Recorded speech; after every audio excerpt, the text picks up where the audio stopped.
Over a 30-year time frame owning a home, this is a small blip in the radar that's a minor inconvenience. It doesn't feel like that when you're going through it, but I remind myself of that a lot. This doesn't mean that owning real estate isn't going to build wealth or that it's a bad idea. It is an inconvenience.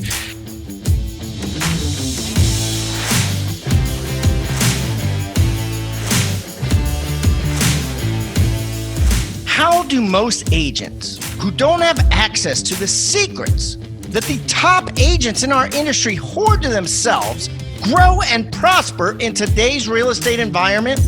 That's the question. And this video podcast is the answer. I'm Pat Hyben, and welcome to Real Estate Rockstars.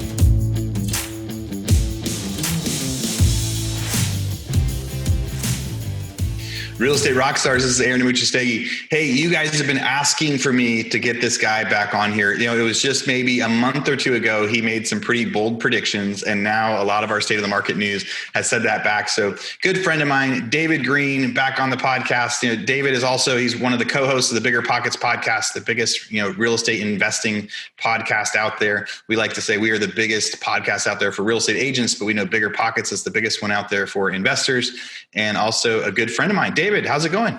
What's up, Aaron? It's going great, other than California being on fire and choking on all this ash and our firefighters out there working super hard. Business is going really good, but our state's in some trouble.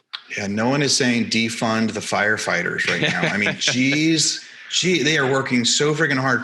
We were, 2 weeks ago, we were in South Dakota. Mount Rushmore. We're having an awesome time. My daughter broke her ankle, and we realized we were going to have to postpone our RV trip. So we hightailed it over to our house, in Loomis, which is near Sacramento. And I tell you what, I had heard that there was fire and smoke, and there is just smoke everywhere. And we're doing a GoBundance get together at our house in a week that I'm hoping you can come up for. But I'm just hoping the smoke just kind of dies down. When I sent out the invite, I'm like, if it's just kind of smoky, everyone will be swimming and playing basketball. It'll be great. But there's ash like all over my patio. Like, I don't think I'm within 50 miles of a fire or 100 miles, but there's like ash everywhere. It's like it snowed. It's kind of amazing how much these big fires, like how geographically large of an area they will cover. It's like almost the whole state from a couple of different places that are having these fires. Yeah, your car is totally covered in ash. The sun looks just like a red globe in the sky. So weird. And now it's happening in Oregon. So we've been pretty used to this happening once a year in California ever since I've lived here. Every year there'd be a fire. Sometimes we'd have smoke for a week or two. Sometimes it's for a month. We'd have to cancel soccer practices and games. I used to coach a lot of soccer teams.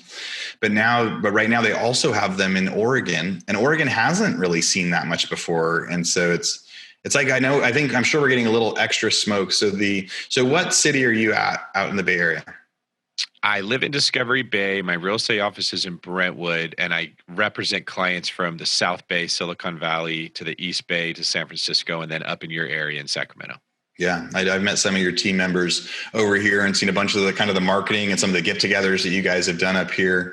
I really liked one of the presentations you guys did for local people was like about investing in certain areas in Sacramento and some other stuff, and pretty cool info. You guys are out there really trying to provide a ton of value for people and advice. And anyway, that's it's funny. So one of the things that you talked about on here a while back was you said people are going to be leaving the cities and moving to the suburbs, right? People are going to be leaving the cities, moving to the suburbs because of COVID, and this was you and me doing this interview. I think it was in April or May, that it was how people were going to be changing their philosophy. And now everybody that's been listening to my State of the Markets, they've heard that over the last couple of weeks, San Francisco is the only city in the country that has like twice the inventory they had a year ago, where inventory is actually going up because so many people are leaving. There's an article that I read yesterday that I put on the State of the Market that 2 million renters are leaving the cities with the potential to buy houses now 30 miles out of the city because they can work remotely. I want to just ask you what all your predictions are since you hit that one so right. But what do you think about that with the city stuff? Because you're out there closer to the Bay Area. Are you talking to many people that's part of the demand? Are you seeing people like fleeing the news is like people are fleeing San Francisco. Does it feel like that? No, it doesn't feel like that. And I'll take it a step further. You read a lot of the news that people are overall fleeing California. There are a lot of people that are leaving here.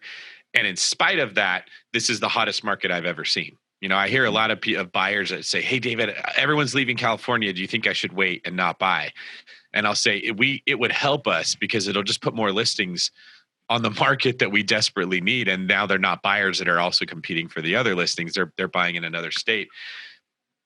California has such a strong economy at this point and opportunity and desire to live in that even with everybody that's exiting, often for political reasons, there's still not enough housing to meet the demands that we have. So the people that are fleeing San Francisco, as it's being said, they're not necessarily fleeing the city of San Francisco. They are often fleeing the condominiums and the townhomes and the parts where you paid for a location and proximity to amenities that are now shut down.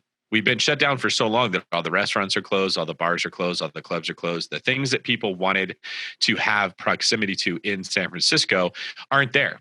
So a lot of those people are going into the single family homes. They're going to the East Bay where they can get a bigger house, or they're actually buying in San Francisco to buy a single family house. It's still very competitive to get single family homes in San Francisco. A lot of those numbers are misrepresented when they say that there's twice as much product on the market. You could have had an extreme shortage. You have twice as much out there. That is twice as much that you now have, but it's still not very much. And almost all of it you're going to find is in the condo space, not the single family homes. Yeah, that's it. You're right. It's like if 20 people are sharing a half a pizza or a pizza, there still wasn't enough for them out there. So it's a good point to say, yeah, in one sentence, it's like, oh, there's so many, there's so much more inventory there. But what you're seeing is there's still a high demand. It's still San Francisco. People soon will forget about the smoke politics is that big driver. And I think when people when people do things for political reasons, it does hit the news a lot. And so, realizing that you still want to look at the numbers and see how many people are in fact leaving. I feel like there is a big opportunity for agents to find, the people that were working downtown, people that are making, $50,000, $60,000, $100,000 a year. They were working in offices inside cities, but they couldn't afford to live inside cities because just about any city you pick, like you're picking Denver, or you're picking Austin, Texas, or San Francisco or LA. You can't own a house in the city without paying, millions, 2 million, something plus. People could get condos. But now if people actually want a house and somebody can work from home now, they're saying, just like you said, they're leaving the city, they're going to East Bay. Have you had, so right now, how big is your team that you're running out there? There's me and one agent, Kyle, he's out in your area in Roseville, that are doing most of our production. I have 2 other agents that are on the team that function primarily as showing assistance for my clients. So we have a total of 4 agents and 3 admin. Yeah. And so right now, are you seeing are you having clients yet that are moving from San Francisco saying, hey, they want to go to the East Bay where your stuff is? And they're almost all people that have condos in San Francisco and they want to move to the East Bay where they can get a bigger house.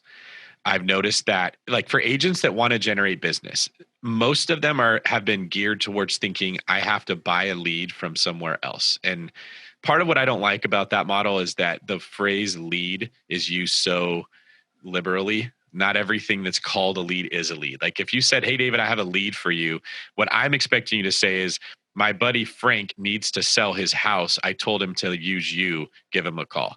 Yeah. Buying a lead can be you and 6 other realtors got a name and a phone number of somebody that was forced to register on a website that has zero interest in selling their house. They just wanted to know what the market looks like. And you're trying to convince this person to buy. A much better strategy that I'll use, like most of the clients that I have, they come out of natural conversations with people. And I'll just ask them, how do you like about where you live?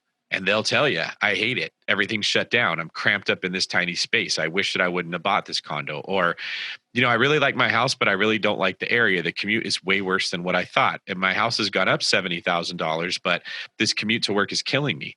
And then I will say, well, if you could get out of that spot into a spot you'd rather have and not have your payment change very much, would you be open to talking about that? Everybody will say yes.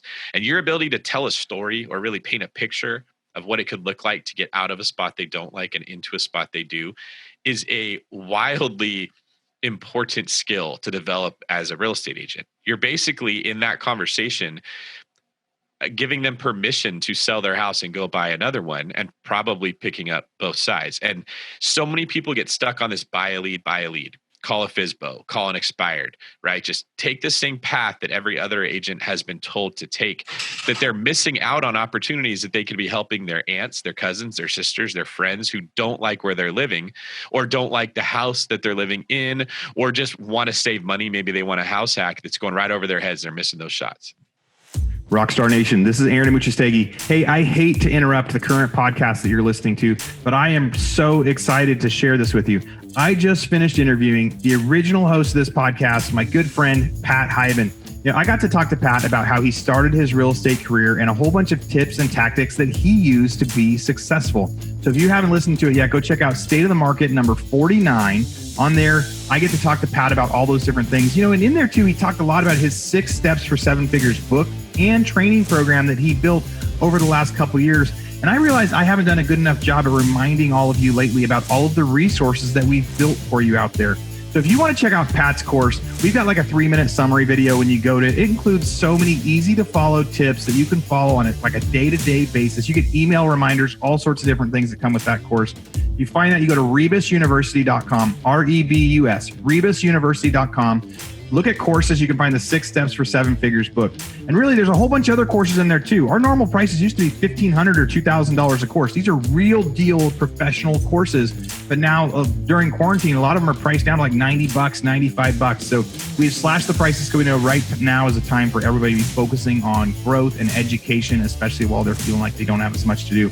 And if you go in there and you figure like there's a lot of different courses you want, maybe you don't want to buy the a la carte. You can go to futureofrealestatetraining.com and you can get access to all of our different courses for $97 a month. I think there's a discount on there if you go a year, or there's even like a lifetime option that you can pay. You get access to every course we ever put on Rebus University for as long as we have it. So go check out those options, Rebus University or futureofrealestatetraining.com. All right, back to your podcast. Sorry for the interruption. You talk about like just providing value.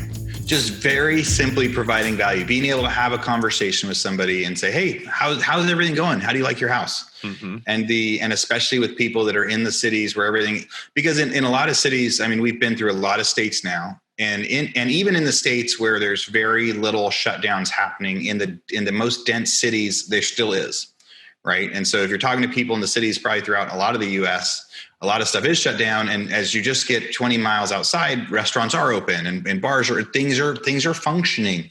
And so being able to say, hey, how do you like your house? How do you like what's going on? And if they say there isn't, it's saying, I bet you didn't know that right now you could get like, what do you wish you had? What do you wish you had? And said, oh, I wish I had more room. I wish I had a yard. Oh, you know what? I bet you can actually get that now. I bet what's crazy is now that you can work from home, you can work anywhere. Why aren't you thinking about this? And it really is like a soft sale. Like you said, you're giving them permission to be able to make that adjustment. There's a few things in the news over the last couple of days that were pretty big to me. That I said no foreclosures now until the end of the year, and no evictions until the end of the year. And then in California, the governor extended and he said no evictions until February. And so we actually had an eviction for a tenant in Texas that we had already got a writ on. It was supposed to be that today they were going to be moving out, and there was a notice sent to us from the judge that said, "Hey, because of this new federal law, your writ has now been moved to January 4th." All right, so you're talking January 4th, 2021. That's October, November, December. That's 4 months from now. The person that hadn't paid rent for a couple months, and now they know not only did we win the eviction, but now they know they could stay there for 4 months. I mean, what's to stop somebody from just trashing that thing from here on? So how do you think that those two things are going to affect, lenders, landlords? Does it make you want to be a landlord less? I mean, it reminds me of the cash for keys that we used to do when we would buy foreclosures, and we would literally, pay squatters thousands of dollars to leave. Making a business decision saying, hey, I'll pay you thousands of dollars to leave my property, even though they don't have a right to stay there. Do you think that's going to start happening again? What do you think about all that? I think there's a lot of that where I live that already happens. There's a lot. People just immediately assume cash for keys. Hey, I want to sell my house. My tenants live in it. How much do you think I have to pay them to get them to leave? And I'll say, well, have you asked them if they want to leave? No, I thought I had to give them cash because they would say, what if they were planning on leaving anyways? What if they'd be happy with $800 to cover their moving expenses and a month to find another place to stay? I don't automatically go to the cash for keys model. It's very frustrating in those rare circumstances where you have to pay a squatter who has no right to be in your house to get them to leave. I agree with you that, especially as a former law enforcement officer, like if you're not following the rules, there should be a consequence for you. There shouldn't be a consequence for me. But in many of the areas that we live in, that's just not the common way that culturally people are looking at these problems. I like to remind myself, when you're in this position, like, you're in the perfect storm. A pandemic, rules came out that said you can't evict somebody. Like the CDC came out with some of that, saying it will spread COVID if people are forced to leave their house, stay there, so you can't evict. Over a 30-year time frame owning a home, this is a small blip in the radar that's a minor inconvenience. It doesn't feel like that when you're going through it, but I remind myself of that a lot. This doesn't mean that owning real estate isn't going to build wealth or that it's a bad idea. It is an inconvenience. And the advice that I'm giving people, because I get this a lot from hosting BiggerPockets, there's a lot of people that come to me and say, what should I do? Here's my situation. I think as a landlord, or if you're an agent and you're advising one of your landlord clients, it's communicating to the tenant very clearly and non-threatening, just very directly. You can stay until February and I can't evict you. You can get 3 to 4 months of delayed rent out of me, but I'm going to get that rent back from you. And they'll probably say, how? You say, you're not actually avoiding an eviction. You are delaying an eviction. If you do this, I will get a judgment against you in court. I will garnish your wages at the next job you go to. Everyone that looks you up and does a search, a background search on you, will see there's a judgment that you don't pay your debt. You will not be able to rent from another landlord because they're going to know that you have an eviction on your credit report. If you can't pay, I totally understand. You need to willingly leave. You need to move in with a friend, with a family member. You have to do something. You can't force me to kick you out. I think that is another misconception, that anytime a tenant breaks their lease, that's an eviction. It's not. If they willingly go, it saves you a ton of money as the owner. An eviction is a forced vacancy. You have to take legal action and literally require the sheriff's office to come in and make that person go.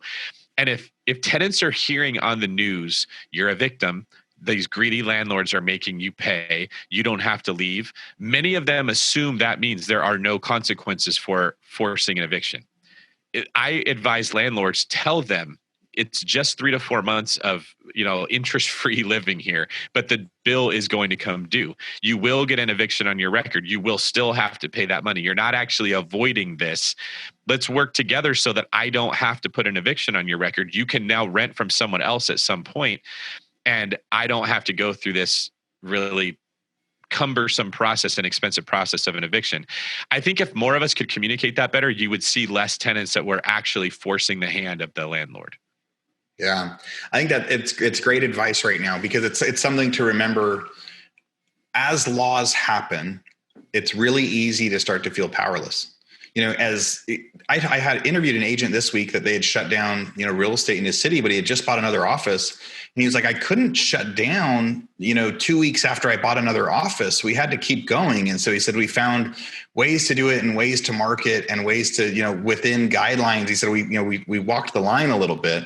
But there's kind of two mindsets when stuff happens. You can use something as an excuse to say, hey, it's not my fault, so now I'm not going to do anything. Or you could say, hey, what can I do here? And that's a great reminder for me that I need to talk to my property management team about out there for these new ones that are coming due, where it's like, so now he's been given the notice that he can stay till January 4th, getting to go have those conversations. It doesn't mean it's going to be easy, but it also means that if people can work a little harder, there are other options than just waiting until January, waiting for a resident to trash a property. Yes. and really kind of push it all the way there. Do you think that lenders are going to be, so let's say there's a year where people don't pay their mortgage. Do you think lenders are going to be less likely to lend? You think or you think there's going to be bailouts? And this is just straight conjecture, but part of me goes, the problem with no fear of foreclosure is more and more people might not pay their rent and then get themselves where they're too far behind. So do you think the government will have to do bailouts for lenders to want to lend again? I think the government is going to do bailouts if lenders stop lending. A lot of people don't understand how the lending world and the government are tied together. I'm a mortgage broker now, not just a real estate broker, so I've learned quite a bit more about the lending world. When a mortgage broker originates a loan, they then sell that loan to somebody else so that they can get money back to lend to the next person. A lot of people don't like the idea of their loan being sold, but if that didn't happen, you'd pay a lot more money for your loan. That it keeps money flowing in. And then eventually those loans end up being owned by Fannie Mae or Freddie Mac, which are government-sponsored enterprises that buy these loans and insure them as mortgage-backed securities on the stock market. So when people don't pay their mortgage, Fannie Mae and Freddie Mac tend to come in and they basically bail everybody out so that loans keep getting made.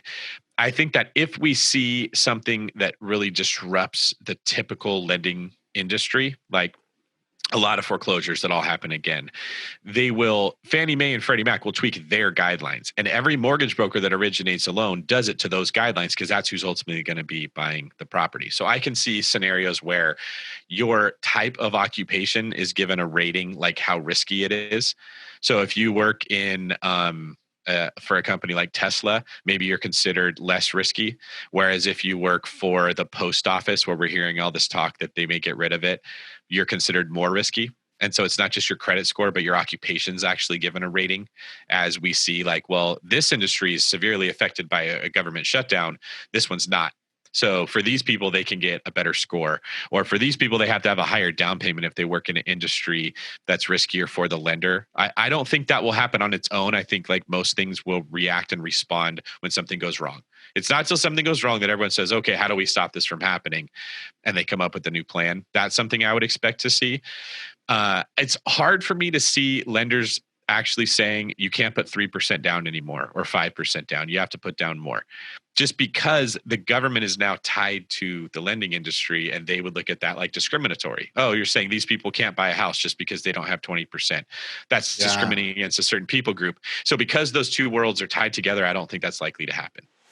Hey, Real Estate Rockstars listeners, I'm sorry to interrupt again, but I want to do a quick commercial break. But this commercial break is different. This is stuff that I think you need, and this is me talking to you about some of the stuff that we had. So, recently we had a lot of people reach out to us and say, hey, why don't you do a real estate mastermind? Why don't you do something where a lot of the listeners can get together and do some Zoom calls and ask each other questions and really just try to brainstorm and work together? I mean, there's a million masterminds out there. I don't know if this is something that we really want to do or not, or if we do, if we're going to limit it to maybe 20 or 30 people. We're just trying to figure out if any of you guys are interested. So if you have any interest at all in joining a mastermind with real estate agents around the country that are part of the Real Estate Rockstars network, go to hibandigital.com/mastermind and just join the wait list. It's just it's just an interest list for us to see, is this something we want to be doing? So that's number one. Number two, you go to hibandigital.com/foreclosures. We have a 2-day thing that we just finished recording. Now it's also inside Rebus University. And so you can go to Rebus University and look at it. If you're already a member of Rebus, a lot of you guys are in the, the monthly fee where you get access to everything. So we have new courses in there, 17 hours of content on how to buy foreclosures, on how to find deals, on how to, do title, go to auction, also turn that into clients for your real estate agents, how you can turn somebody that's in default behind on their mortgages into a client. So go, check out that course, especially for, you can buy the course now, but again, most of you guys already subscribed to all that. I just wanted you to know there's another 17 hours of content, great content that I just recorded on there. That all of you guys have access to now at Rebus University. And then finally, we have software that we talk about on and off. It's called Padhawk. And in Padhawk, you can use that to go find leads. Everyone is really, really busy right now. And we're so busy. People are selling and they're saying there isn't enough product on the market. Right, so they can't find houses. Well, Padhawk will help you find houses before they're listed. It helps you find owners that should be listing their properties or people that might want to get there. I recorded a quick video. It's like 6 or 7 minutes long for you guys to look at, real estate agent specific, on how you can use the software in order to do it. So let's go to hibandigital.com/leads. Again, there's a video in there. I talk about how you can use the software to do it. Check it out. If it's something that you like, you may want to sign up for it. $99 a month. But it's nationwide, any city out there, and it is a great way to find houses. So right now, people are saying there's lots of buyers, but we can't find enough houses. Well, maybe you can use this software to go find somebody that hasn't listed yet and make them an offer on their house. All right, back to your regularly scheduled program. Thank you for letting me interrupt you with that break. Yeah, that's true. The anti-discrimination, especially in predatory stuff in lending and in housing, there are that probably does stop, true market action from happening, where if people were truly making the decision based on supply, demand, and business metrics, it'd be a little different. I had a couple questions I had a bunch of people message me on Instagram this week kind of asking for different advice. And it was from the BiggerPockets interview that I did with you and Brandon and David Osborne a couple weeks ago. And this guy reaches out to me. He says, I'm currently working construction industry, working in heavy civil construction. His dad owns a small residential company as well. Construction is in his blood. Real estate gets him super excited. He's ready to take a leap into real estate investing, but he's stuck. Where he lives, houses are really expensive. So he's leaning toward out-of-state investing, but he's not sure where to pull the trigger. How does he start? And I wanted to ask you that, right? So that's obviously a very loaded, tough question. But you were doing a lot of that. You were a police officer in the Bay Area, and you were buying houses out of state to start investing in them. I think, and when I met you, the first time you and I got to hang out, you were still a full-time police officer, but you were also an investor. You were making more money through investing that we were like, dude, why are you still going and getting shot at? Just take your investments. But it still seemed like you were still an officer for a while after that. Yeah. But so what advice would you give somebody that says, hey, I love this stuff. I'm in construction. Now, one of the ideas, if you're in construction, then you want to be local. But so construction knowledge doesn't help you as much if you're doing something out of state. But if somebody really wants to pull the trigger and he's living in an expensive area, what advice would you give them? That's a really good point you made. As you were talking, I was trying to piece together how I would advise this person specifically. And I like that you pointed out it won't be the same advice that I give to somebody else who says, I'm a software engineer and I can't afford where I live. I want to buy out of state. Because you got to look at your own unique skill set, where you're strong. And if this person loves construction, he's going to feel a lot more comfortable when he's doing the work on the property. So that is it's like a superpower he has that doesn't apply if he goes and invests out of state. Now, I wrote that book, Long Distance Real Estate Investing, because that's how I did it. My strength was numbers, maybe the creative ability to look at a property and see how it could better be used. And then the ability to just work 7 days a week and save up money so I could go invest in other areas. Then I got really good with systems, so I was able to burr out of state properties. But that's why I took that road. That doesn't mean everyone should take that road. If he has a unique ability to rehab properties for less, or manage that project better, as you and I both know, Aaron, that's a huge, huge risk factor in buying properties, is how that rehab goes. He should be looking local. So what I would say, and this is the same thing I tell all my clients that are in the Bay Area, especially the Bay Area, sometimes Sacramento, but definitely the Bay. They know to look for properties that are close to the 1% rule. So that means if it rents for 1% of the property's value every single month, it's probably going to cash flow. And when you get into higher price points, you can get a lot more loose with the 1% rule. So if you buy a property for $1 million, but it brings in $6,500 a month, that's not 1%. It would have to bring in $10,000 a month to be 1%. But $6,500 will still most likely cash flow in the $1 million price range. It will not work in the $50,000 price range. It's got to be $500 a month when you get there. What we do is we look for properties that other people are missing. And that's the advice I would give to this person. If you're wanting to end up ultimately with a rental property, we're assuming this isn't a flip. If it's a flip, an expensive market's better. You have more meat on the bone for the same work. He needs to look for something that has more than one unit that can be rented out. Now, the obvious answer is go find a duplex, go find a triplex. Those are there. There's just a lot less of them.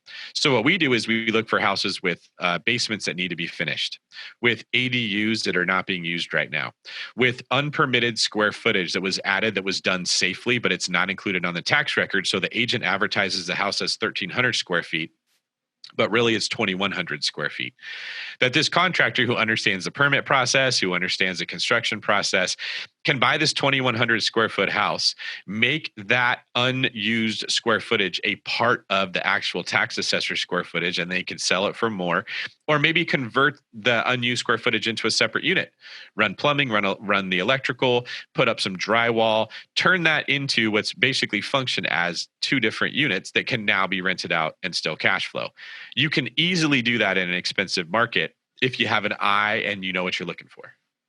Yeah, that's great. I love that part of the advice, because it's really easy, especially for people in expensive markets, to say, hey, I'm going to go to this other state. Rentals are doing really good over there. And ultimately that's why I live most of my time in Texas now instead of California, because I was able to find cash flowing rentals in Texas more than I could find in California. But at the time I was looking for something different, right? I was looking for, long-term rentals, and I really like systems. And the systems I was trying to find was places that needed not very much construction work. I wanted something that was simple construction that I could do over the phone, $10,000, take a week, something like that. And so I needed to go over there. But for somebody that really, really likes construction and knows the permits, I love that. Even in your local area where it's really expensive, you have to go find the ones with the value, find the ones that need major, major fixing, the unpermitted stuff, the errors, the stuff that's kind of that unique idea. And then the other thing that you said was an expensive market is better for flipping. And so I think a lot of people, it'll be harder to get investors and partners and loans and things like that. But a lot of people think about that. If I flip a house in Texas, if I buy it for $100,000 and I make 10% profit on it, we work on it for a month, we work really hard, and we make $10,000. Right. But if you do it for a $500,000 house or $600,000 house in California, it's the same amount of work, but the profit is $50,000 or $60,000. And so if you're going to flip houses out there, don't let that discourage you. Don't let price discourage you. Figure out what your strengths are. And I really like that advice from David. If your strength is going to be analysis and spreadsheets and stuff like that, then go find the places where it's easier because you can hire teams. If your strength is construction, get to do that. I love that answer. Real estate rock stars. Hey, I need to jump in. So when David and I first started interviewing this, we did not know that we were going to go so long with so much content, but we ended up chatting for about an hour and a half. So what I'm going to do here is we are cutting this podcast in half. So if you've made it through it, we found a good stopping point in here. We got to answer some viewer questions, and come back in just a few days. We'll see the second half of this podcast as it goes out. And the second half, we go into more about building teams, how to hire people, how to add these ancillary businesses, or how to find the right team if you're just a new agent trying to find what you're good at and where you want to focus. Hey, you guys also noticed that we went through and we took questions from Instagram and answered them live on here for strategy. So if you have questions about anything, now the ones today were about like investing, but if you have questions about how to get more listings, what you should do in your market, what you're trying that's not working, come on to Instagram, ask me those questions. And next time I have David on here, we will answer them live and see what we can do for you. So thanks for listening to the first half of this episode. Come back in a few days for the other half of it. And thank you for being a Real Estate Rockstars listener. Rockstar Nation, thank you for listening to Real Estate Rockstars. Listen, I need a favor. If you find this free content helpful, if you find our downloadable items from each guest helpful, please, I need you to pull out your pointing finger. Yes, the one finger that points at people, and hit subscribe. Yes, subscribe. The more subscribers we get, the better we look in the ratings, and the easier it is to get guests like Robert Kiyosaki, Barbara Corcoran, all the players that are on $1 million listing in the different cities. All that stuff makes it easier the more subscribers we get. So please subscribe. And listen, there's a lot of places you can leave comments. There's a lot of places you can like. We're on Facebook. We have an Instagram page. Instagram page is I am Pat Hyben. The Facebook is Real Estate Rockstars Radio. Feel free to leave us comments there. The most popular form of commenting seems to happen on YouTube. Yes, for whatever reason, it's a very open environment. So just go to YouTube and go to Real Estate Rockstars Radio. Leave us comments there. Some of them we will read on the show. We love your feedback. So thanks, guys, and I hope you are having a great day. Oh, and also, listen, if you're going to subscribe and you haven't already left a review on iTunes, please do that too. Have a great day, and thanks so much, Rockstar Nation. I really appreciate you.